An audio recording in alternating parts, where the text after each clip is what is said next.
Hello guys! Welcome back again to our channel, Italy Canada, and also our podcast, Kwentong Filipino-Canadian Podcast. So today, ito na nga yung utang ko sa inyo, no? Pag-uusapan naman natin, ano ba yung mga work or mga programs na pwede nyong kunin dito sa Canada in trades. Ito yung isa, again, sa mga fields na pinaprioritize dito sa Canada. And paano nga ba to nakakatulong sa mga applicants para maging permanent resident sila dito sa Canada? At pwede ba na mag-direct migration kayo through trades? So, yun ang pag-uusapan natin in this video. Make sure that you subscribe in our channel and don't forget to follow us here on our podcast. So, may mga videos na tayo nagawa. Una is yung healthcare. Pangalawa, yun yung recent news. Yun yung for teachers. And ngayon, bagong-bago, yung trades. Actually, hindi na to bago. Alam naman natin na talagang yan ang kailangan ng Canada, yung trades, especially in construction. Ang bago na lumabas sa announcement na binago sa Express Entry ay dinagdag nila ang cook na occupation sa trades. And ito, pag-uusapan natin, paano nga ba pinapasok tong industry na to? Ano yung mga kailangan yung gawin, kailangan yung i-prepare? Iisa-isahin natin yan in this episode. Alam mo naman sa atin, di ba, pagka kunwari mekaniko ka or let's say welder ka or electrician ka, isa yan sa mga mabababa ang sahod, di ba? Pero dito sa Canada, isa kayo sa matataas ang mga sinasahod kasi ito yung mga kailangan na kailangan talaga. Imagine ang sinasahod ng isang average na mekaniko dito in heavy duty ay nasa $30 kung nag-start ka pa lang, and it can go up to 60. And if ikaw ay magtatrabaho sa north or sa mga rural areas dito, di mas malaki ang ibabayad sa'yo. Minsan umabot ng $100 an hour, guys. So malaki ang sinasahod, depende kung nasaang trades ka. Imagine, no, sa atin sa Pilipinas, ito yung mga professions na pag sinabing welder ka, mekaniko ka, alam mo yung wala ka masyadong sasahurin or mababa yung tingin sa'yo. Like real talk, di ba? Parang loser ka sa buhay mo. Di ba pag ganun sa atin?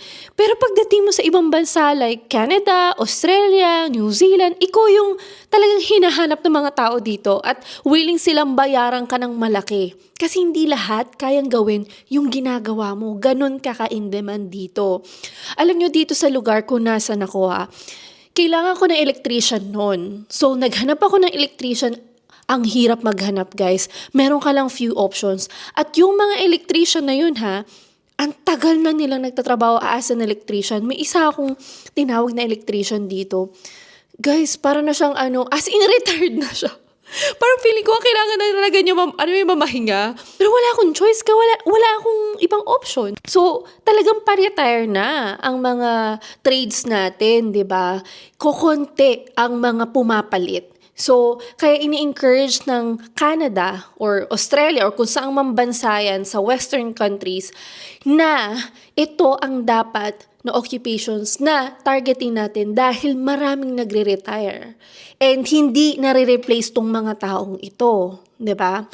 And itong mga professions nito ay hindi siya yung parang nag-aral ka lang ng 2 years tapos pwede ka nang maging alam mo yun, supervisor or pwede ka nang mag-work. It takes years to get the Red Seal. It takes years to specialize in trades. So ito ang tanong, paano mo papasukin tong industry na ito?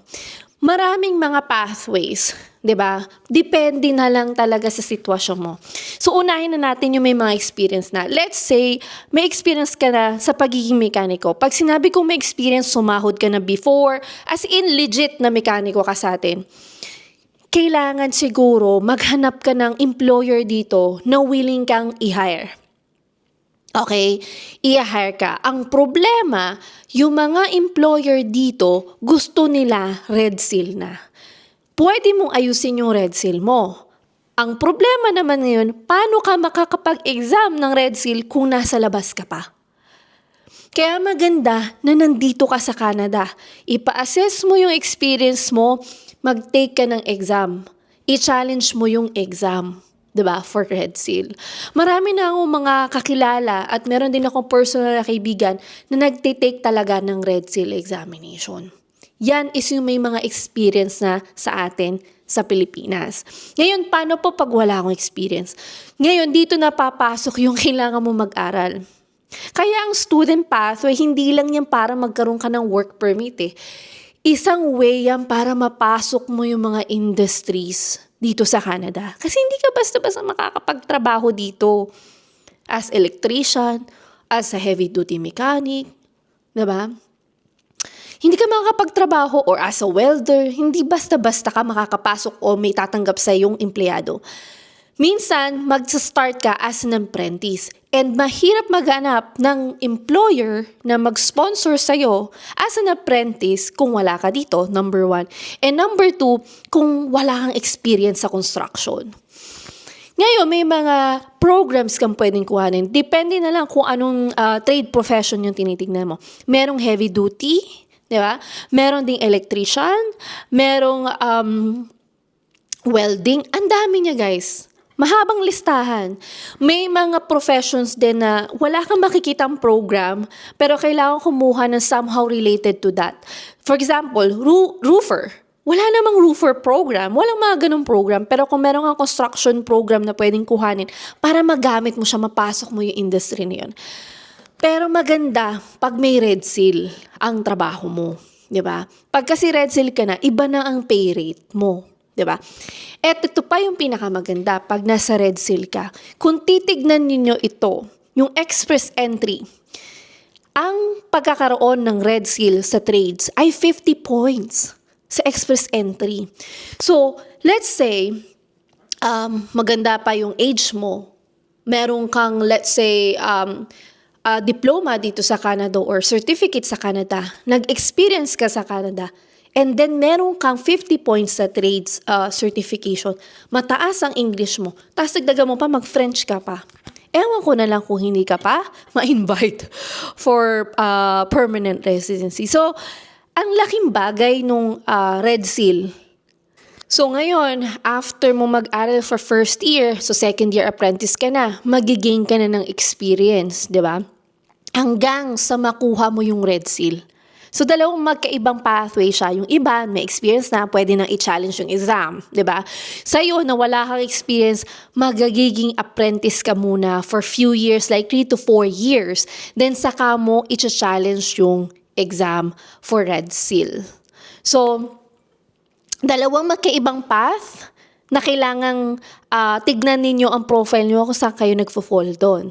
So, for example, sa partner ko si Felix, alam nyo naman na siya ay nag-change din ng karira. Imagine kami, permanent residents na kami dito sa Canada, nag-aral pa rin siya. Nag-aral pa ulit siya. Kasi nga, nandun ang demand eh. Dito sa lugar namin, yun ang in demand. So, nag-aral siya for 10 months. And nagtiis talaga kami, hindi kami magkasama, kailangan niya mag-aral. And then now, after niyang matapos yung kanyang program, kasi walang tumatanggap sa kanya, kasi nga, wala siyang experience. Ngayon, nung pagkatapos niyang matake yung program, after few days, meron nang tumanggap sa kanya as an apprentice.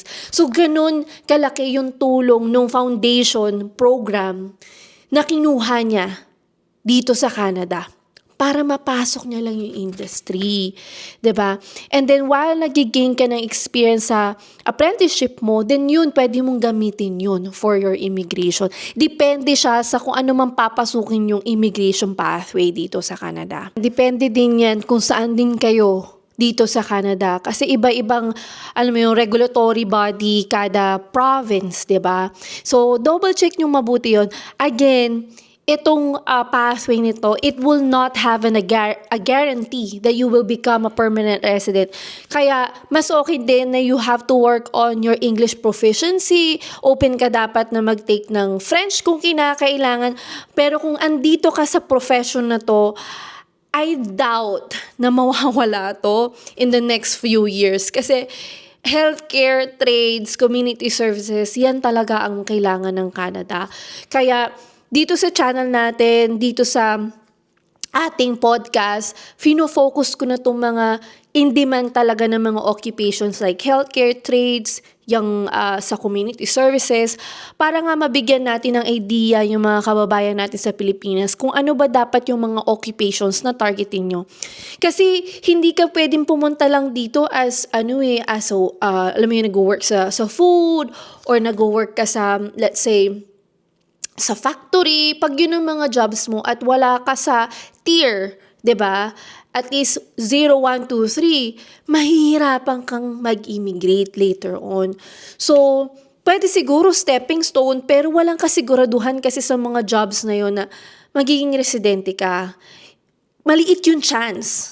'Di ba? Kasi sa healthcare din naman, sa trades, walang kasiguraduhan eh. Di naman pinapromise ng Canada, mag-PPR ka. Pero pag nandun ka naman sa industry na yun, meron kang chance kahit papano. 'Di ba? Kaya pag-isipan yung mabuti. Ngayon ang tanong, pwede ba ako makapunta directly dyan? Kung nag-work na ako as mekaniko, as electrician? Depende. Kasi nga, dito, kung pupunta ka, direct migration, malaking puntos kung mayroon kang French at malaking puntos kung may job offer ka. Ngayon kung wala, then i-explore mo na yung other options mo. Kaya marami pa rin nag-student eh. Kasi yung student path kasi is yun yung pinakamabilis. Pero walang guarantee doon, guys. Okay? Pero kung ang kukunin mong program is somehow, alam mo yun, in demand, then malaki-laki ang chance na transition ka to your permanent residency. Pero again, move with caution. Hindi natin ginagaranti, pero binibigyan kayo ng mga ideas kung ano yung mga dapat na targetin yung trabaho dito, programs, di ba? So yun lang guys. If you like this kind of content, make sure that you comment below. Mas gusto ko tong ganito. Yung nagtatagalog ako, parang nagkukwentuhan lang tayo, di ba? Parang dyan lang ako sa tabi mo, sa may sala nyo, nakipagchikahan sa'yo. So, kung gusto niyo yung ganitong type of content, let me know in the comment section. And again, if you need help, we have coaching program for students. We also just gonna launch the coaching program for people that are trying to apply for jobs here in Canada. Yun is coaching to basically assess them how to choose the right occupation, how to choose the right company here in Canada. Parang iwas scam kasi we still encourage you guys to apply directly here in Canada kung yun ang gagawin yung path. And another one is, if tinitignan yung direct migration, we are also collaborating with another company who would be helping you regards to your French. Kasi kung direct migration ang tinitignan nyo, dapat nyo matuto ng bagong lingwahe dito. And ito ang French. Yan ang magbibigay sa inyong daan. Parang mali yung Tagalog ko. Yan yung kumbaga magbibigay ng mas malaking chance sa inyo. Kung gusto nyo yung direct migration, willing ba kayo mag-French? Kung willing kayo, comment below and we are going to have a collaboration with her. Thank you guys for watching and also listening to this episode, and I'll see you in the next one. Bye guys!